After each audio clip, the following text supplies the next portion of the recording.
Deltarune chapter Let's see 5 what the has game more theorists lore are up to. than you realize. On the surface, it Really? may appear to just be a simple How much chapter lore we're about some talking flowery about in boys this and girls, chapter? but this chapter reveals Yeah, I heard so much about this more chapter about the and saw it game, what myself. happened It's before pretty the game good. started, and how the fate of one character may be worse than even I first realized. Really? Hello Internet! Welcome to Game Theory, the show that wants you to wake up in a dark fountain and smell the flowers. Because Deltarune is back. The story of a kid named Chris befriending the school bully Susie and entering the dark worlds. I remember all that. Objects like playing cards and laptops that then transform into enemies to battle and new I've seen the gameplay. Explore. With their Darkner friend Rolsei by their side, they are on a mission to destroy a lot of rap Dark battles, by the way, a cataclysmic event known in the prophecy as the Roaring, when the light and dark worlds will cease to exist. Each installment gives us more of an insight into the true story that Toby Fox is trying to tell us. This chapter has already had some mixed reviews from fans, claiming there to be no plot or not adding to the lore at all, and instead just being all gameplay. Oh no, there's too much game in my video game. Who can resist gameplay, by the way? While I agree this chapter focused more on the gameplay, that doesn't mean there's no lore at all. In fact, I believe it's actually giving us more context into some of the series' biggest mysteries, and sets up what we can expect in future chapters. The festival will have to wait, theorists, because it is time for us to open our own dark fountain and plunge back into the dark world of Deltarune. Although we only got one chapter this time around, it was much longer than previous chapters. It's the day of the festival, and Chris, Susie, and Noelle are exploring everything going on. Susie and Noelle end the day by the lake as they confess their feelings for one another. But when Susie goes to get ice cream, Noelle has to leave suddenly to help her sick father. Chris and Susie then stumble upon a dark fountain inside the flower shop owned by Chris's father, Asgore. And by stumble, I mean Chris went through the back door and we meet Asgore's beloved flowers made real. Aqua, green, orange, yellow, blue, Seth, and my new favorite character from the series, Flowery. I mean, just did they seriously have an anime opening? Recognize his game. And while he can be a bit annoying, nothing is more annoying than Salty, and somehow I deal with him every day. So Flowery is no issue. These are the only people in the dark world. Asgore is here too. And while he acts oblivious to the whole thing, it is very clear that he is fully versed in Why do you look like any one of the evil people there? Obsessed. Chris and the Fun Gang then try to stop Flowery and the team from keeping Asgore in the dark world, fearing that the Knight, the enemy from the previous chapters, may come after him. But as they seal the dark fountain, the dark world still remains. Normally, they collapse in on themselves when the dark fountain is closed, meaning the Knight has opened another one. And lo and behold, they swoop in and kidnap Asgore. Now, with another member taken to the shelter, Chris and Susie feel downcast, returning to Castletown, ready for chapter 6. That's the basic summary of this. Which we're also waiting for now. Said that there's no real plot is mostly down to the fact that there's not a lot to say when it comes to things like the Deltarune prophecy, which was laid on pretty thick last chapter. But that's because a lot of what we learn about in this chapter isn't about the prophecy. It's about the events that occurred before Deltarune. Like I said, Asgore is familiar with the Dark World, and as you venture into the castle of this chapter, you find research papers scattered everywhere. I see where this is going. The words are all mixed up. The key thing here is that Asgore calls them his old notes. Asgore has researched Dark Worlds in the past, and now, being back in the Dark World, Asgore becomes obsessed with his research notes and getting answers. Great! I think I've seen this before. Because they're from the Light World, and like how our pencil becomes a sword when we enter the Dark World, these notes have distorted, and so the words have become no wonder why your relationship is just terrible. To interpret some of these notes, revealing that there used to be a Dark World a long time ago. The further into this chapter we get, the more we understand Asgore's obsession with the Dark World. He wants to prove that it is real in order to stop feeling guilty over an incident, something he also refuses to elaborate on. He says that he blames himself for what happened, despite Chris, Asriel, and Toriel never blaming him. His desire to prove his innocence is actually what drove Toriel away, which is why they're now separated. So naturally, this had me wondering, what was this incident? What was the thing that happened in the world of light that drove Asgore to feel guilty, and how is it connected to this old Dark World? You see, there is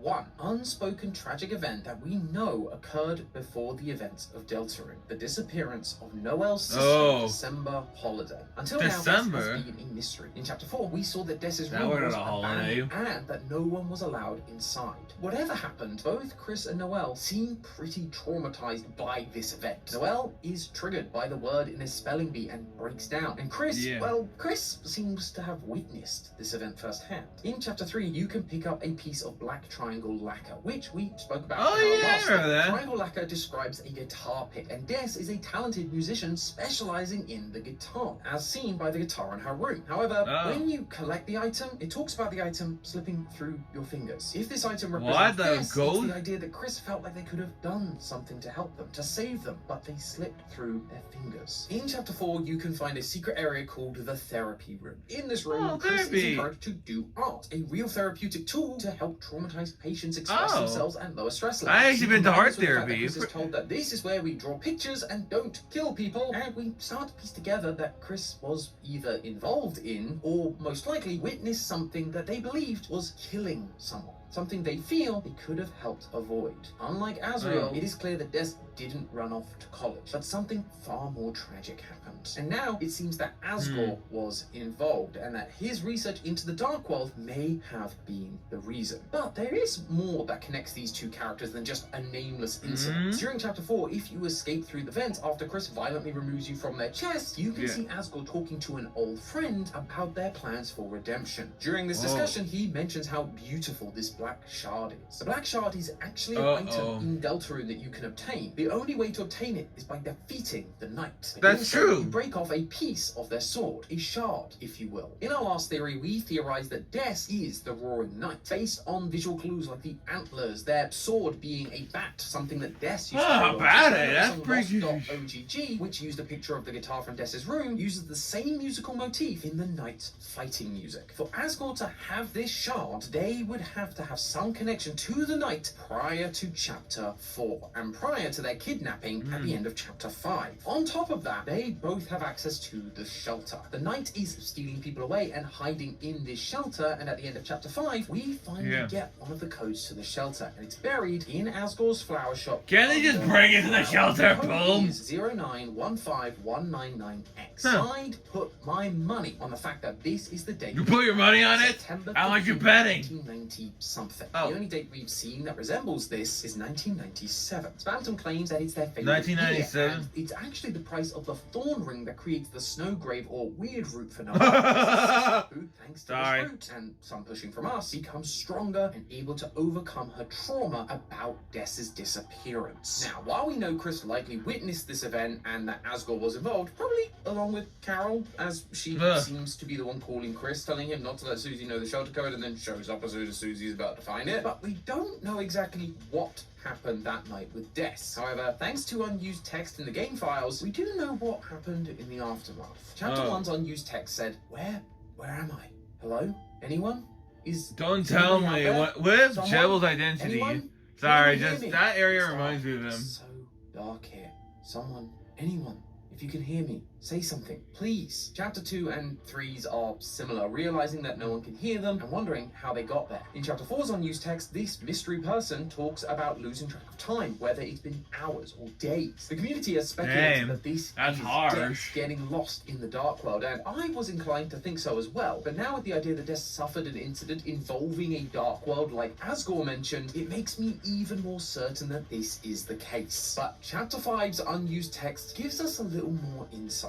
I do have one thing though, and that's memories. Memories of my life. Maybe that's all I am at this point. A collection of memory. Then all I can do is not forget, right? Don't forget. I just have to keep telling myself that. This isn't the first time you're we've heard that. Sorry, I had to remember that song. Forget. At the end of chapter 4, Chris gets another call, presumably once again from Carol, who tells them, don't forget. As we've talked about previously, Chris is somehow involved with the knight. The knight literally knights them in chapter 3, and as I've also said, Carol seems suspiciously involved with this whole thing. And if you go down the weird route where we force violence, you encounter Sans, who is selling ice cream. Sans asks Susie to draw her friends on a punch card, and she draws her, Chris, and Ralsei. At first, this might seem like a random interaction, just so Sans can have a little bit more screen time, because, you know, we love that guy. But yeah, we all love Sans! Undertale, if you go to the secret lab, you will find a poorly drawn picture of 3 smiling people, and underneath it, it is written, don't forget. And if you've been following these channels for a long time, you will know that one of the theories we had from Undertale was that Sans was working in this secret secret lab alongside Gaster. Now, I don't have time to do a deep dive into the weird roots or the connections it has with Sans and Gaster right now, but I do think it holds some really interesting lore secrets that I want to talk about in a few weeks. So if you haven't already, hit that subscribe button. That way, I did, and you guys should too. Thanks very much, but back to the point. Memories and remembering those memories are important. Facts! Everyone likes memories. For so long that they have lost track of time and are losing everything about themselves except their memories, to the point where they seem to think they are just memories, no bodily form or anything. Dess's determination to remember is what is keeping them alive in a sense. And we all remember how important determination is in this series. This is how the night was created from Des. We know the dark world takes form from real world objects distorted by the darkness. But this dialogue does bring up a question. What happens if that object or person remains distorted for too long? They soon begin to lose who they truly are. The night isn't Des directly, but rather a distortion of their memories. This is why they share visual similarities to Des, but don't look like a dark world version of them like we see with Chris, Susie, or Noelle. They behave instead more like a monster than a darkner, screaming out. It's taken the memories of Des and become something else. The night is an amalgamation of Des's determination to survive and yet now I feel sorry for the night into this beast who is trying to bring about the roaring, an event that will bring everyone into darkness just like them. Des is trying not to forget their memory or else they will lose themselves completely. In the same way, Sans writes don't forget on that punch card because he's saying don't forget the memory of the weird route because this path only leads to destruction. Noelle is choosing violence out of grief of losing her sibling with the hope of becoming stronger and escaping this pain. And that is truly what chapter 5 is all about. What I saw in that's just really opening if you think about it now. Something that tragic, losing someone important, can lead people to grieve in different ways. And we are seeing how that is affecting everyone. Asgore's grief in losing their family, friends, child led Asgore to blame himself to the point where he became obsessed with proving it wasn't his fault. Asgore is grieving and is trying to find answers for what happened. It's denial. Noelle starts out becoming completely paralyzed by the invention of December, but now has been given some level of autonomy by Chris, or rather the soul inside Chris. Noelle is now desperate to take matters into her own hands, frustrated at the boring life she lives. She says to Chris that she wants to grow wings and fly away from this stupid town. She wants escape. This is anger. We know that Chris was friends with Des, prison. Dark fountains and more dark worlds. They are trying to bring about the roaring along with the night. And we talked about their art therapy that they're going through. This is Chris grieving the loss of a childhood friend that slipped through their fingers. And by working with someone, doing what they say to possibly bring Des back, that is bargaining. Even the night bargaining Des's grief in losing themselves. Having nothing left, all alone, the night was born and determined to plunge everyone into the same darkness they felt, to feel just as abandoned as them. This is depression, the loss of one's self. And I know the feeling too of depression as well. I had it as well. That's how the night will be stopped. Once everyone, Asgore, Noelle, Chris, and everyone else involved with Des chooses to accept that they are truly gone. Only then can they move on and the prophecy can be fulfilled. Because if these people continue to grieve and indulge in their obsessions with the dark worlds, they are all at risk of meeting the same fate as Des. And that is being made clear with Susie. Using the clues from Asgore's story and the unused text files, title of the video. Des may have become the Knight due to being a Lightner who stayed in a dark world for too long, slowly losing themselves and letting the dark world kind of like a back room, you could say. If this is true, now I get the gas